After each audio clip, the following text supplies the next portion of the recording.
네, 울릉도 여행을 가기 위해서 강원도 묵호항에 도착했습니다. 총 일정은 2박 3일로 제가 짰는데요. 첫째 날은 강원도 묵호항 근처 숙소에서 잠만 잤어요. 왜냐면 울릉도 가는 배가 아침에 있었기 때문에 아침에 강원도까지 오려면은 그 KTX 기차를 타야 되거든요. 근데 그 KTX를 또 너무 일찍 탈 수는 없어서 첫날은 잠만 자고 둘째 날에 일찍 일어나서 울릉도 가는 배편에 탑승하기 위해서 묵호항 여객 터미널에 왔습니다.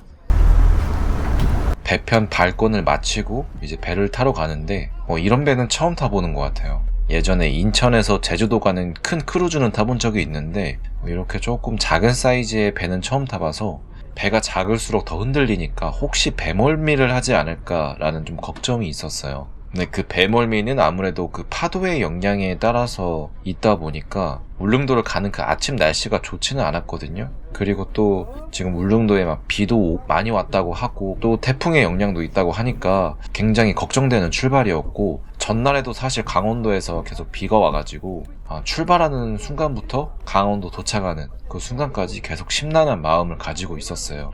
엄마는 안 할래? 관에서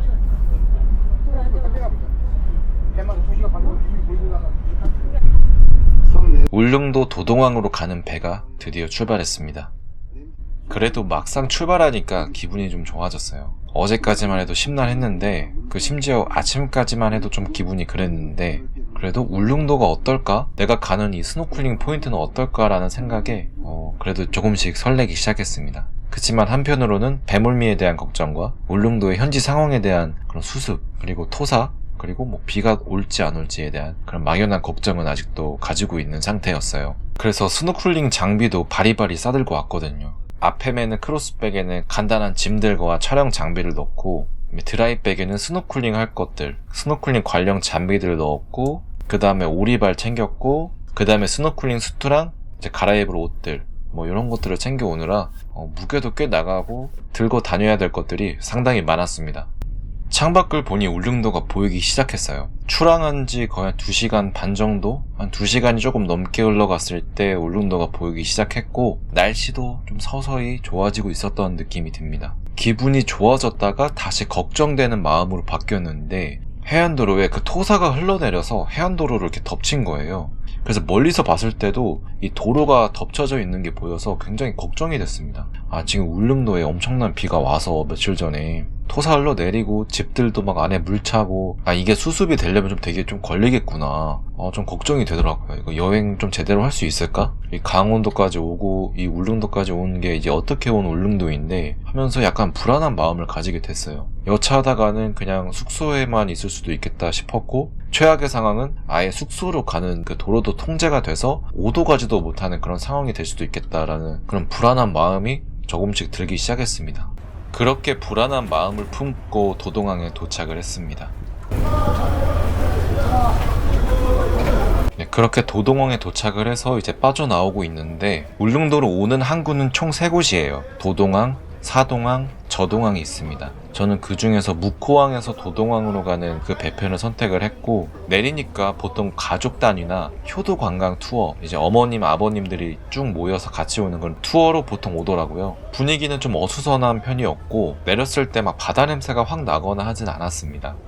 이제 빠져나가면서 바로 옆에 이렇게 바다가 있거든요. 근데 물 색깔이 갈색인 거예요, 처음에. 왜 물 색깔이 갈색이지? 항구 근처라 기름 같은 게 유출이 됐나? 아니면 뭐지 이게?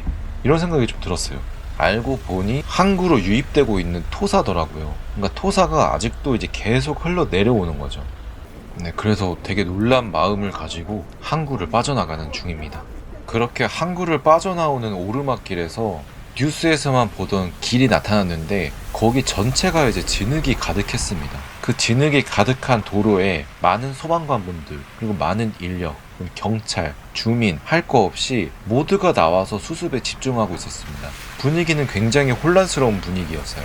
식당에 영업은 하고 있었지만 수습하느라 영업을 제대로 못 하시는 분들도 있었고, 바쁘게 흘러가는 모습이었습니다. 제가 울릉도에 도착한 날이 금요일이었는데 그 큰 비는 그 주에 왔었거든요. 며칠 전에 왔는데 그 수습이 진행 중이지만 아직도 해야 될 일이 굉장히 많이 남았더라고요. 사실 저도 이제 서울에서 멀리 온 여행이라 굉장히 좀 심란하긴 했어요. 하필 비가 이번 주에 와가지고 날씨도 흐리고 울릉도에 이렇게 쉽게 올 수 있는 건 아니니까 어떻게 보면 그 날씨의 상황을 좀 원망스럽긴 했는데, 그래도 이렇게 다니면서 직접 수습하시는 모습을 보니까 그래도 우리나라인데 마음이 안타깝고 되게 안 좋더라고요. 그리고 이곳은 뉴스와 유튜브에 나온 곳인데, 외국인 해외 유튜버가 울릉도에 와서 촬영한 영상들이 있거든요. 근데 거기에 또 나왔던 곳이더라고요. 근데 실제로 이곳은 그 뒤로 집이 무너졌는지 소해 복구 작업이 아직도 한창 중이었고, 울릉도가 지대가 높다 보니까 가파르게 경사가 이렇게 좀 돼 있거든요. 그래서 밑에 쪽이 좀 더 피해가 심하지 않았나라는 생각이 듭니다. 그렇게 우여곡절 끝에 울릉도 소카존에 도착했습니다. 처음에는 카카오 택시가 잡히지 않아서 항구 쪽에는 택시가 안 온대요. 이게 검은 색깔로 돼 있더라고요. 그래서 큰 길가로 나가야 된다고 해서 5분에서 10분 정도 경사진 도로를 따라서 큰 길로 갔는데 택시가 잡히지가 않는 거죠. 그래서 이유를 모르겠어서 도동항으로 다시 되돌아가고 있었거든요. 근데 이제 택시가 오더라고요. 그래서 손으로 잡았고 기사님한테 여쭤보니까 울릉도에는 카카오 택시가 없대요. 카카오 택시를 하지 않는다고 해서 항구에서 타거나 아니면 길거리에서 잡거나 아니면 자체 콜택시 번호가 있대요. 그래서 그 콜택시 번호로 해서 직접 부르거나 해야 된다고 합니다. 그래서 울릉도 여행 오실 때 참고하시면 될 것 같고, 울릉도에도 소카존이 하나 있어요. 도동항 쪽은 아니고 사동항 쪽에서 가깝게 위치해 있으니까 그런 셔틀 택시도 있다고 하니까 여행에 참고하시면 되겠습니다. 이 부분을 편집하면서 아직도 설레는 기분이 느껴지는데요. 해안도로가 굉장히 이쁩니다. 경치가 아주 미쳤어요. 이런 절경은 국내에서 처음 느껴보는 것 같고요. 지금 어디로 가는 중이냐면 점심을 먹으러 가는 길이었거든요. 주의사항이 있는데 도로는 아직 공사 중인 곳이 많아요. 울릉도도 항구 쪽들은 이렇게 개발이 많이 되고 있고, 근데 제가 가는 곳은 약간 시골이라고 봐야 될까요? 그래서 지금 이제 개발이 막 되고 있는 중인데, 그렇다 보니까 도로에 공사 중인 곳도 많고 임시 신호등들이 있습니다. 임시 신호등의 신호는 꼭 지켜주셔야 된다고 합니다. 그리고 제일 조심해야 될 거는 낙석을 주의하셔야 되는데, 울릉도가 낙석 이슈가 있어요. 그러니까 도로에 이제 돌들이 떨어질 수가 있고, 그리고 실제로 손만한 돌들, 크기가 손만한 돌들이 도로에 굴러 떨어져 있긴 합니다. 제가 운전할 때 돌들이 떨어지진 않았지만 돌들이 떨어져 있는 걸 보면서 조금 주의해야겠다, 차를 이렇게 때릴 수도 있겠다 라는 생각이 들긴 했습니다. 울릉도 향토 음식을 먹으러 태양식당에 도착을 했습니다. 보니까 또 먹고 싶은데 따개비 칼국수입니다. 울릉도는 음식 물가가 높은 편이에요. 그래서 가격대가 조금 있지만 저는 굉장히 만족을 했어요. 되게 맛있었어요.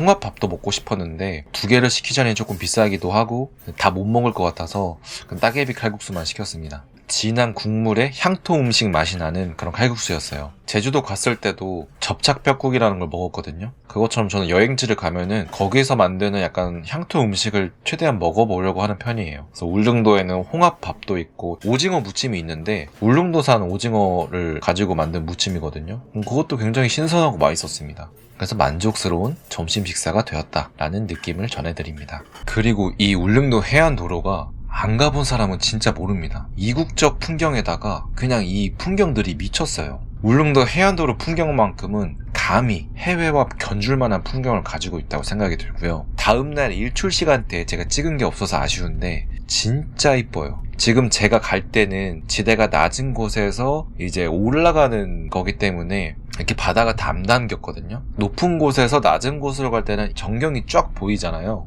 와, 지금도 잊혀지지 않는 해안도로 풍경입니다. 일출 때 약간 그 해가 뜨는 거랑 보는 그 주황색 빛이랑 약간 노을같이 이렇게 쫙 있는 게 아침이 더 이쁜 것 같습니다. 다시 한번 보고 싶어요.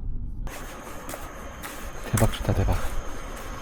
그렇게 높은 지대에 있는 숙소에 도착했습니다. 일부러 좀 높은 곳에 있는 숙소를 선택을 했고요. 이유는 경치를 쫙 보기 위해서도 있고, 그 유튜브 촬영할 때도 넓은 화면 보여주면 좀 좋지 않을까 해서 선택한 것도 있습니다. 제일 큰 이유는 사진으로 봤을 때 너무 만족스러운 곳이었어요. 저는 에어비앤비 앱을 이용해서 예약을 했고 1박에 17만 원입니다. 근데 돈이 안 아까울 정도로 너무 만족스러운 곳이었어요. 제가 숙소나 음식점을 만족스럽게 잘 찾는 편이거든요. 근데 단체로 갈 땐 모르겠는데 저 혼자 갈 때는 불만족스러웠던 곳이 없었습니다. 방이 진짜 좋아.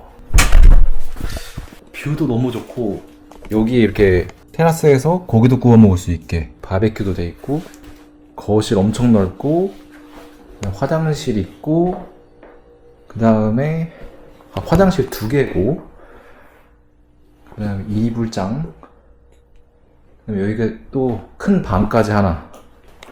넷이서 오기 딱 좋은데? 더 대박은 3만원에 무한 오겹살 바베큐 플러스 사모님의 한식 밥상, 해물 된장찌개, 현지 밑반찬, 거기에 오징어 무침에 나물에 장난이 아닙니다. 그 3만원에 이 정도면 엄청 혜자죠. 와, 자연 그 자체네.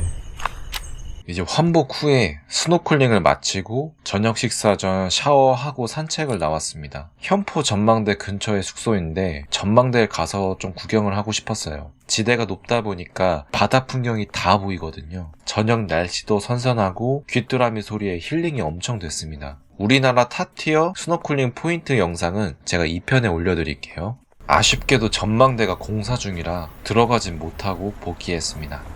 지금 이 영상은 제가 인스타 360으로 찍은 건데 퓨어 모드를 켜고 찍은 거거든요. 그래서 다음에 퓨어 모드, 저조도 모드, 저조도 안정화 모드를 비교하면서 설명해드리는 영상도 한번 촬영해 보겠습니다. 저녁 울릉도 시골길입니다. 느낌이 좀 어떠신가요? 힐링이 되지 않으신가요?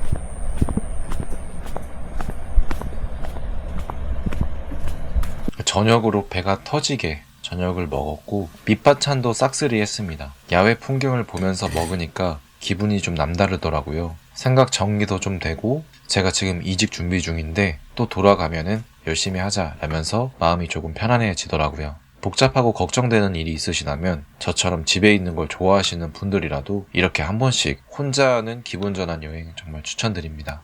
여기가 바로 다음 영상은 국내 탑티어 스노클링 포인트를 제가 소개해드리겠고요. 가는 법이나 포인트 소개, 물속 풍경 여러가지 내용들을 소개하고 제가 좀 노는 모습도 보여드리는 그런 영상이 되겠습니다. 감사합니다.